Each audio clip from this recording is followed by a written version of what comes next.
You've heard of Cajuns. Maybe you've eaten boudin, danced to zydeco, or been to a crawfish boil, but chances are you've only scratched the surface. Who are the Cajun people? Where did they come from? And what makes this culture so fiercely unique and so often misunderstood? Let me take you on a journey down the muddy bayous and across the centuries to find the true story of the Cajuns.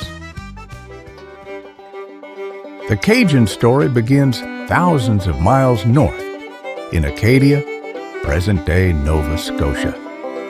In the early 1600s, French settlers arrived, escaping religious wars back home.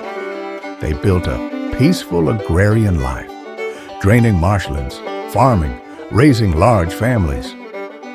For more than 100 years, these Acadians lived independently, not fully aligned with either the French or the British crowns. But in 1755, during the French and Indian War, things changed. The British feared the Acadians would side with the French, so they forced over 14,000 men, women, and children from their homes in what became known as le Grand Dérangement, the Great Expulsion. Families were separated, many died in transit. Some were scattered across the American colonies, from Georgia to Pennsylvania. Others fled to France. A few ended up in the Caribbean, but a determined few made their way to Louisiana. By the 1760s, Louisiana was under Spanish rule, but still deeply influenced by French culture. When the Acadians arrived, the Spanish offered them land, especially in the swamplands and prairies of South Louisiana, where no one else wanted to live. Here, the Acadians adapted quickly. They trapped, they fished, they learned to survive the floods, the heat, the alligators. They built wooden homes on stilts. They married into local Native American, Spanish, German, and African families. Their names slowly morphed from Acadian to Cajun, and a new culture began to take root, one uniquely suited to this wild, beautiful land. Cajun culture grew in isolation, and that was a good thing. With little outside influence, the Cajuns developed their own dialect of French, their own music, and their own food traditions. They sang with fiddles and accordions at late-night dances called feux-d'eau-dos. They held boucheries, communal hog killings where every part of the pig was used. They boiled crawfish by the bucket, cooked gumbo over open fires. They prayed in French, cursed in French, and told stories that blended religion with folklore. Every meal was a ritual, every gathering a celebration.